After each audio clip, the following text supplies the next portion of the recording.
I've heard many people come in and say, I don't know why my knee hurts so badly.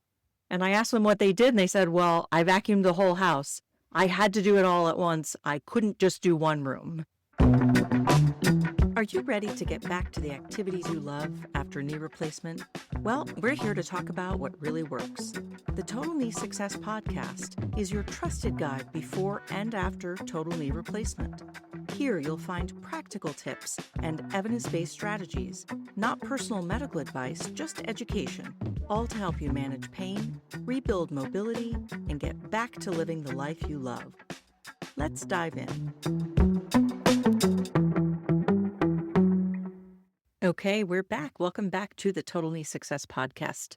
Thanks for joining me today. In this episode, we're focusing on a question that comes up often once the initial hospital stay and maybe the first couple of therapy sessions are behind you, and that's how do you start reconnecting with the routines that make life actually feel normal again, from cooking and bathing to managing stairs, driving, returning to work, and maybe even enjoying some hobbies. We'll explore how to safely and gradually bring back those activities into your daily life. Most people can resume the majority of daily tasks, work, or even low-impact sports within about 6 months after surgery, and research shows that about 80% of knee replacement patients are back to many of their daily routines, work or sports, by that point. Still, the details vary. For example, nearly all patients are back to things like grocery shopping by 6 months, while only about 28% are kneeling comfortably at that stage. And exercise levels also improve significantly, with studies showing that step counts and moderate activity rise as strength returns. Everyone's timeline is unique, but with some planning, pacing, and patience, 3 P words, you can move forward steadily. I often hear patients share questions that go beyond simply walking. For many, one of the most exciting milestones is walking without a walker or walking without a cane. And for others, it might be gardening or cooking or golfing or getting down on the floor to play with your grandkids. These everyday activities matter deeply because they represent a return to normal life. As you listen today, I encourage you to think about your own version of that, the activity that will make you feel the most like yourself again. One of the best strategies early on is pacing. Think little and often. Small blocks of activity followed by short rests can prevent flare-ups and help you progress more consistently. I like to use what I call the SET approach. Start, evaluate, tweak. Start by trying a light task for just a few minutes. Evaluate how your knee feels during and after the task, and then tweak it for next time. Maybe add more, maybe scale back, or just repeat it. And this cycle helps you adjust daily without overdoing it. Keeping a simple journal, whether in a notebook or on your phone, can also be pretty powerful. It takes the guesswork out and helps you see patterns, like when you thought you didn't do much but actually unloaded groceries, vacuumed, cooked, and walked out in the neighborhood all in a row. Pacing is like budgeting your energy. If you spend it all on one task, there's not much left for the other things that you enjoy. But by spreading out your effort, you'll accomplish more, likely, and feel better while doing it. Simply bathing and dressing can feel tricky at first. It feels like a lot. Tools like shower chairs, grab bars, non-slip mats, or a handheld shower can make bathing safer and easier. For dressing, reachers and sock aids reduce strain when bending or balancing feels tough. And these devices aren't meant to be limitations. They're supports that help you stay independent without needing extra help from another person, and that can be really valuable. In the kitchen, a little planning goes a long way. Keep frequently used items at counter height so you're not bending and reaching, and instead of lifting heavy pots up and down, you might slide them along the countertop to save strain, as long as it's not scratching the countertop. Consider prepping food while seated. Pull up a chair so you can chop or stir or mix without standing for too long a period. Smart swaps like lightweight cookware or using a sturdy stool to give your legs a break can keep cooking a little more enjoyable. The idea is to make your space work for you so that you can keep enjoying the activity rather than letting it wear you out. So make your space adapted to you rather than adapting yourself to your space. It always makes things a little bit easier. Everyday moves like standing from a chair or using the toilet take more knee bend than most people realize, often 100 to 110 degrees, which means you're bending your knee more than a right angle. Using a sturdy chair with armrests can help at first. Place your operated leg slightly forward until your flexibility improves, and then gradually retrain yourself to bend that knee more naturally. Climbing stairs is another big milestone, and one that many people think about early on. You may have heard the old saying, good leg goes to heaven, bad leg goes to, well, you know the rest. A lot of people still use that phrase, but I don't encourage it because it labels one leg as bad. Language matters. The words you use about your body shape how you think and feel about it. Instead of good and bad, I recommend thinking in terms of right and left, or operated and non-operated. Here's how it works in practice. When you're going upstairs, lead with your non-operated leg. When you're going downstairs, lead with the operated leg. And this sequence helps protect your healing knee while still allowing you to move safely. In this setup, the stronger leg is carrying more of the effort, giving the operated knee time to build back its strength. With repetition, your muscles get stronger and your movement feels more natural. Most people are able to return to a step-over-step pattern upstairs by about 6 weeks after surgery, often while using the handrail for light support. Going down the stairs usually takes longer because it requires more strength and control from the quadriceps. Research explains why. Climbing up loads the knee at about 3 times your body weight, while going down increases the load to nearly 3.5 times. And that extra stress is why it feels harder and why gradual practice, patience, and proper technique are so important. So what about driving? When is it safe?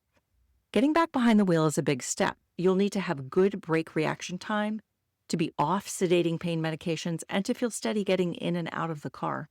And it's also important to remember that driving while taking certain prescription pain medications isn't just unsafe, it may be illegal, since those medications can impair reaction time. If you're unsure, check the warning label on your prescription and ask your surgeon, pharmacist, or primary care provider before getting behind the wheel. For car transfers, scoot the seat back. Sit first, then swing your legs in. Getting into a car often requires more knee bend than people expect, sometimes more than a right angle, and that can feel very challenging early on. Don't be discouraged if it's tough at first. With time, practice, and patience, the movements do get easier and each attempt brings you closer to moving more comfortably. A device called a car assist handle, which fits into the car door latch, gives you a sturdy surface to hold and push against. And this extra leverage can make standing up much easier if you're having difficulty, especially when your leg strength is still returning. For convenience, you can find a link to that in the store at totalkneesuccess.com if you'd like to see what I'm talking about. So for left knee replacements with an automatic car, many people receive clearance from their surgeon at around 4 weeks. For right knees, it's often 6 to 8 weeks. Being off prescription pain medications sooner doesn't automatically mean that you can drive earlier. Reaction time, strength, and your surgeon's assessment all matter. Always confirm with your surgeon and insurance before driving again. Returning to work depends on the demands of your job, and research shows there's quite a bit of variation in timing. People in desk jobs or office roles may be able to return in as little as 2 to 4 weeks, particularly if they can work part-time or have the option to work from home. Positions can make things easier since you can set up your workspace to allow breaks, change positions frequently, and elevate your leg when needed.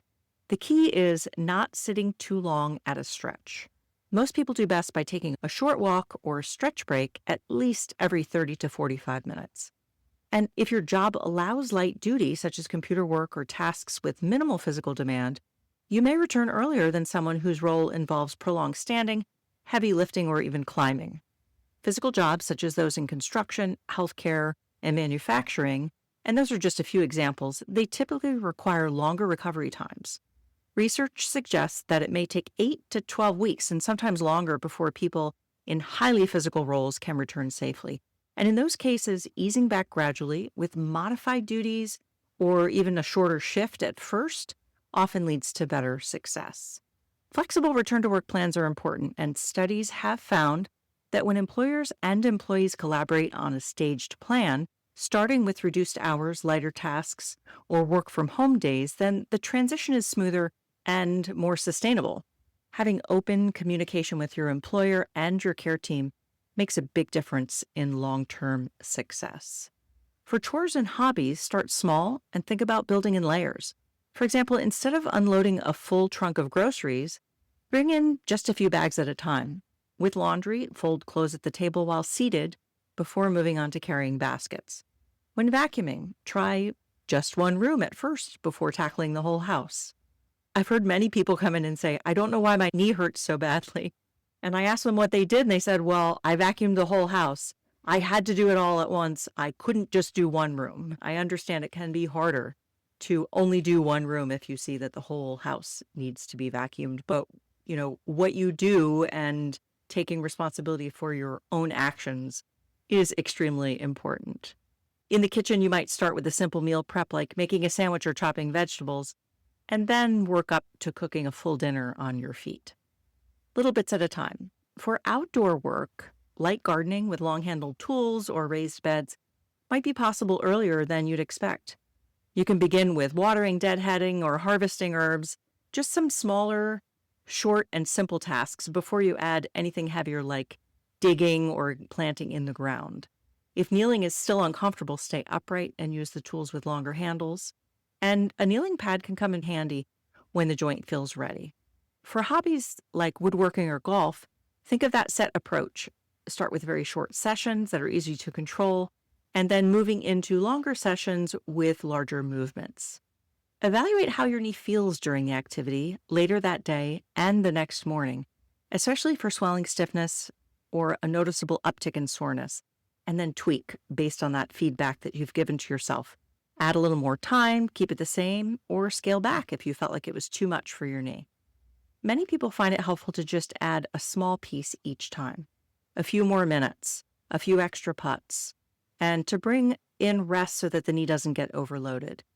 If you're playing with the grandkids, apply the same idea. Choose games at a table height or seated at first, avoid lifting, and then practice safe floor-to-chair transitions using a sturdy support when you're ready.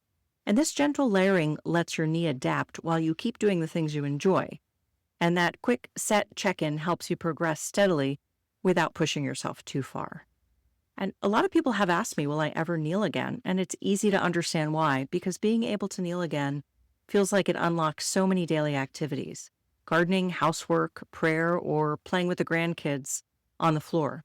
And the good news is many people can kneel again, though comfort and timing vary widely.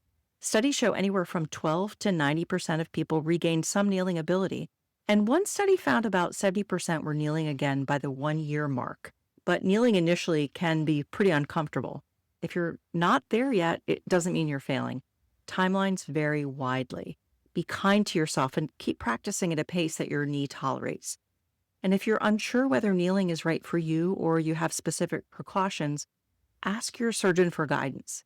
Remember, kneeling is generally not harmful to your knee replacement, but it may feel uncomfortable at first. A good way to start is by practicing on a soft surface with a cushion or a knee pad, lowering yourself onto one knee at a time while holding a sturdy support, and think of it like any other movement you're reintroducing: gradual, gentle, and never forced. Even small attempts count, and every time you practice, you're building trust in your knee. As you return to daily activities, don't drop your exercise program. Strength and mobility go hand in hand with your routines, and they're what make those daily tasks possible. Research shows that just 12 weeks of focused strengthening can increase quadricep muscle size and knee extension strength, which then translates into better mobility. And other studies have found that people who stay active early after surgery tend to do better with function months down the road. Keeping up with both exercise and daily activities is key for long-term success. So talk with your physical therapist about how to adapt your program as your activity level changes, so you can keep building strength without overdoing it. And don't forget to celebrate those small victories, that first stair climb that feels easier, or the first grocery trip that doesn't wipe you out. Those moments show your plan is working.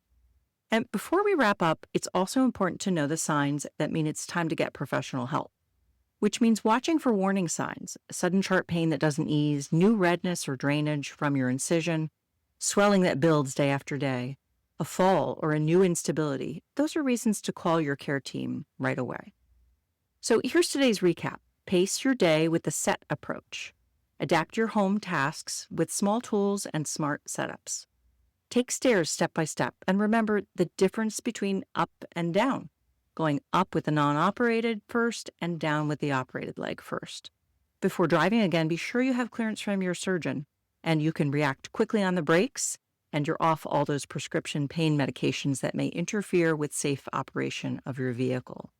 Ease into chores, hobbies, and work gradually. Reintroduce kneeling carefully, and keep up your exercise program with appropriate adjustments alongside all of this. If this episode was helpful, I'd love for you to subscribe and share it with a friend who's preparing for or healing from a knee replacement.